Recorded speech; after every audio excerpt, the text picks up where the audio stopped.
おー、よし。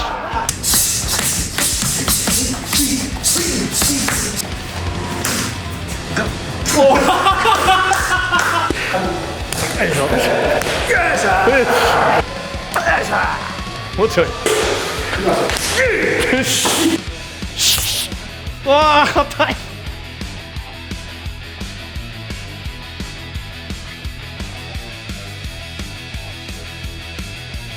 はい、今日は、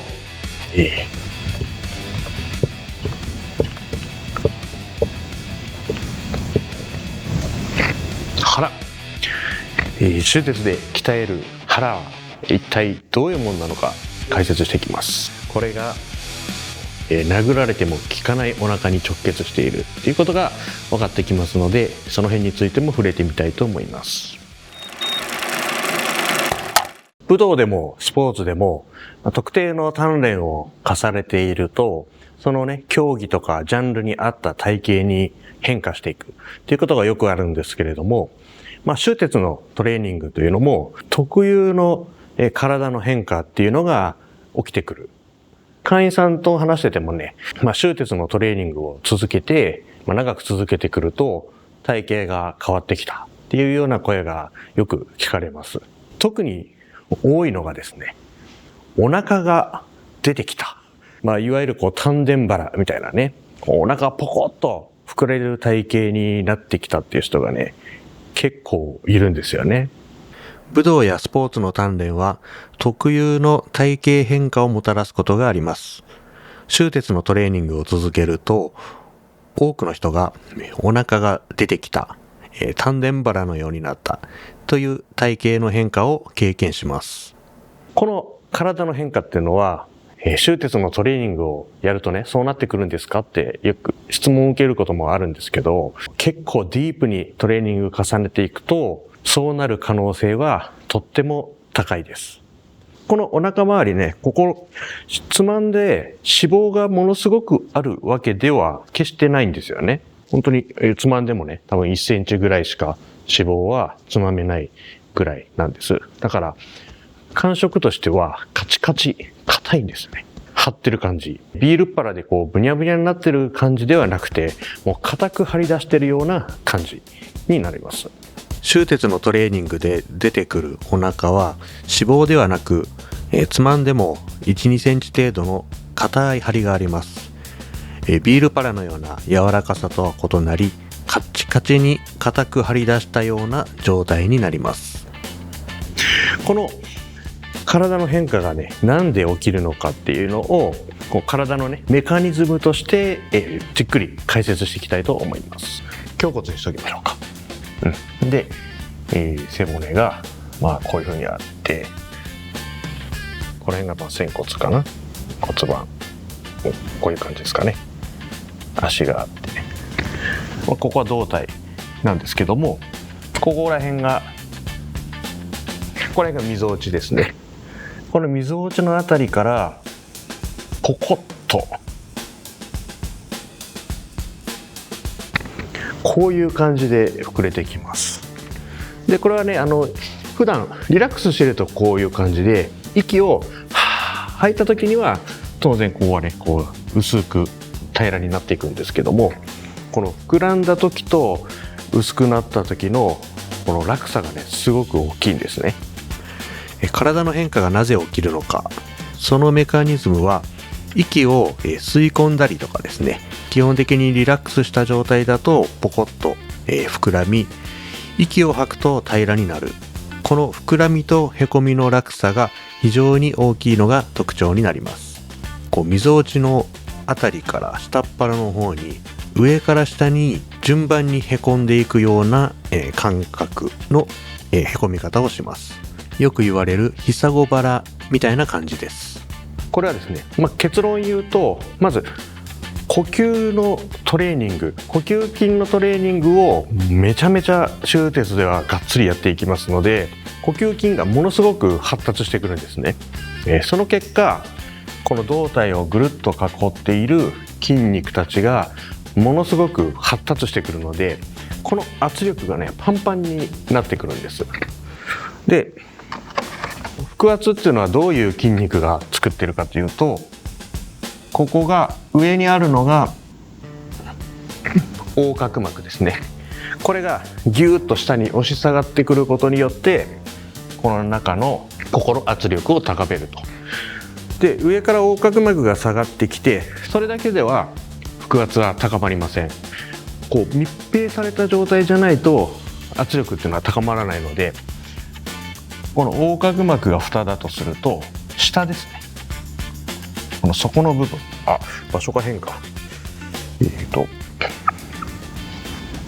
骨盤の下にあるんですね。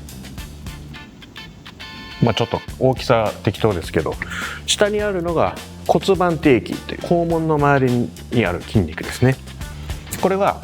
この骨盤底筋は下から上に圧を与えているという役割をしています。そして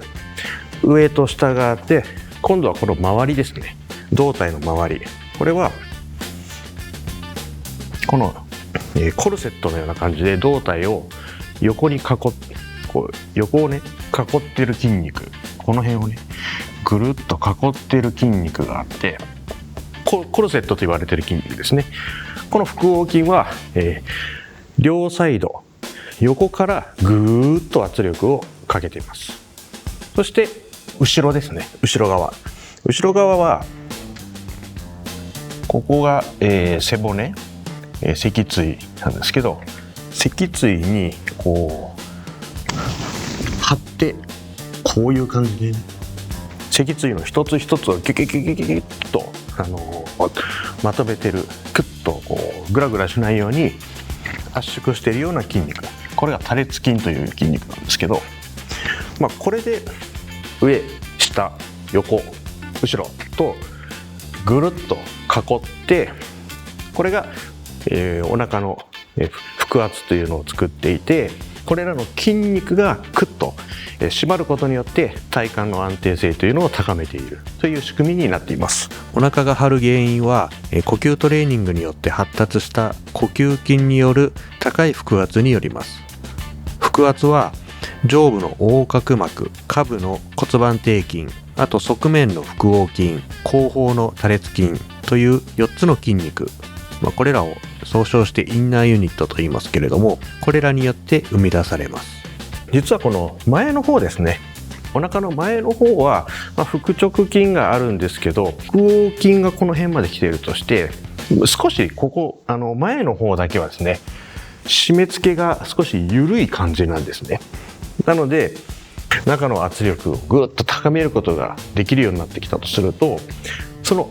圧力の逃げ場所っていうのがね、前に生まれやすいんですね。前が一番柔らかい感じなんです。なので必然的に少しここが前がこう押し出されて張り出してしまうような感じになってくるということです。腹腔内圧がうんと高まってきているので、全体的にねガッと押された感じが強くなるので、少し逃げ場がなくなって前にせり出してくるというような感じで、こういうメカニズムでねお腹が少し張ってくるということです。なので、脂肪がこの表面に溜まっているわけではなくて、この筋肉たちが上も下からもパンパンに押し付けている状態が高まってきて、前に少し張り出してくるという状況になっています。なぜお腹の前側が張り出すのか。インナーユニットに囲まれた、お腹の中で、前側腹直筋のある部分は他の部位に比べて締め付けがやや緩やかなんですね。そのため高まった腹圧の逃げ場所として最も柔らかい前の方が押し出されるような形になってお腹が張り出すという現象が起きます。でついでにこの腹腔内圧というのは上下左右からずっと均等に押し付けているわけではなくて、息を吸う時と吐く時とでこうバランスを取りながら圧をこう一定に保っているんですね。息を吸う時はこの上の横隔膜、これがぐーっと主役になって圧力を高めると。そうするとその他の筋肉はその圧力を支えるような感じですね。この他の筋肉たちがねスポンと、力が抜けてしまうと上からどんなに圧がかかったとしても、漏れちゃう。圧力漏れてパワーが漏れるので腹圧が強くならない。ペットボトルね、蓋が閉まってればグッと押した時に中の圧が高まりますけど、蓋が開いてなかったらね、どんだけ強く押したとてプシュッと空気が抜けるだけで、ペットボトルの圧力は変わらないですよね。強くならないですよね。そんな感じで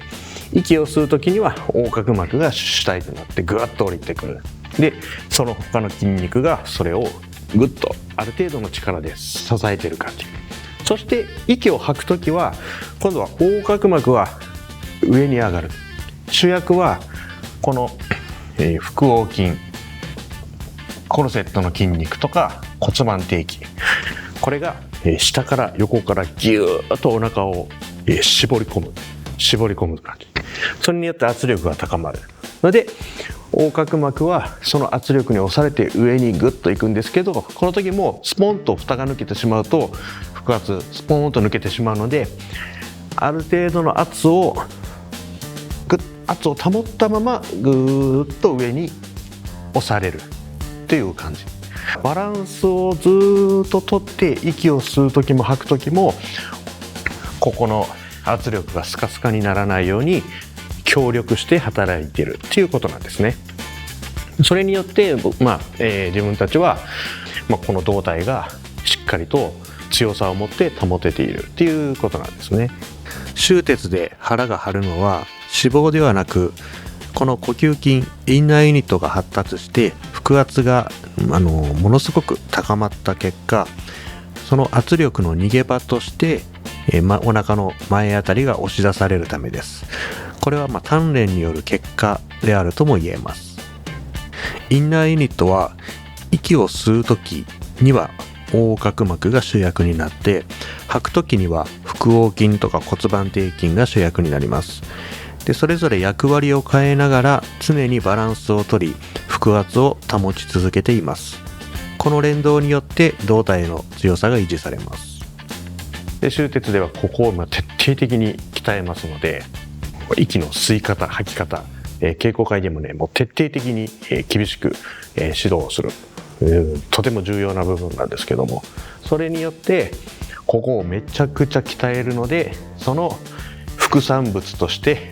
お腹がパコーと張り出すということになっています。でこのね、この腹圧が実現すると、どんないいことがあるかというと、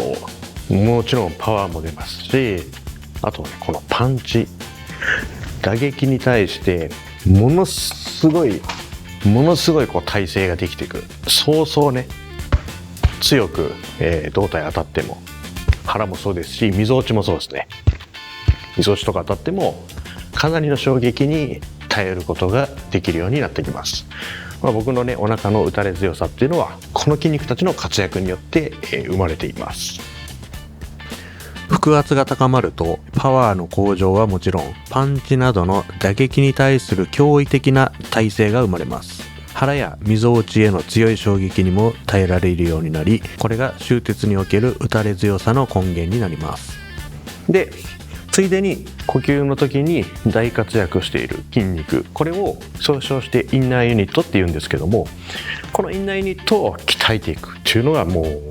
コアトレーニングというかね、体幹トレーニングにおいては、僕はもう一番重要なというか、これをやらないで何の体幹を鍛えるのかっていうぐらい重要なものだと思っています。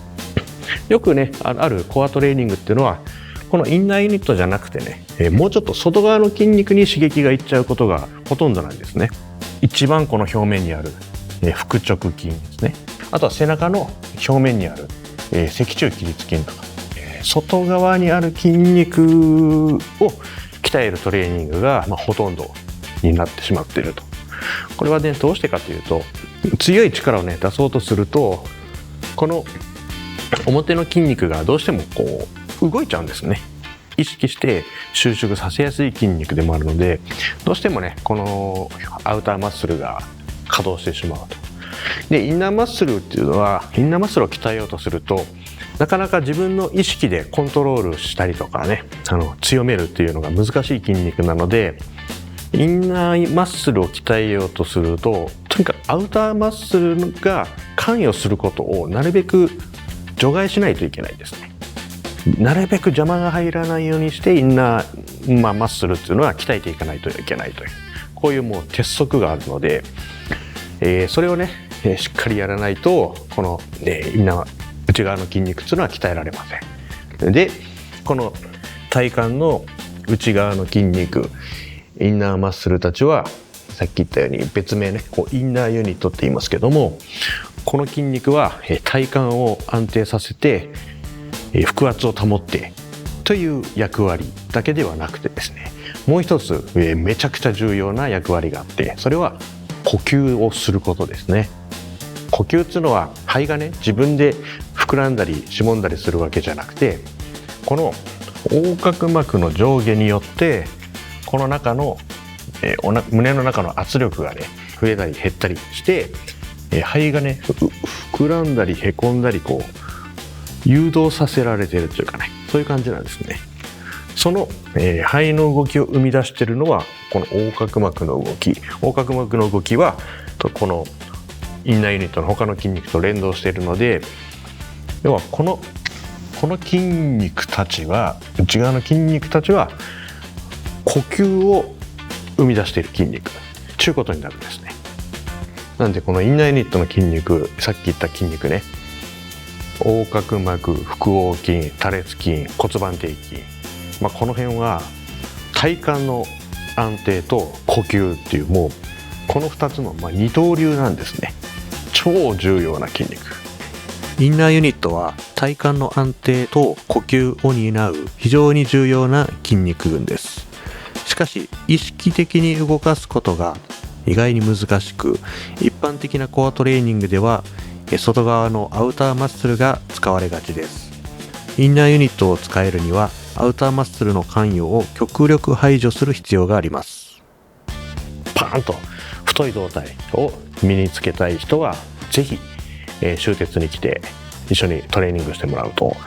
みるみる体型が変わっていくのを実感すると思いますので、そういう変わった人がいたらぜひ稽古に来てください。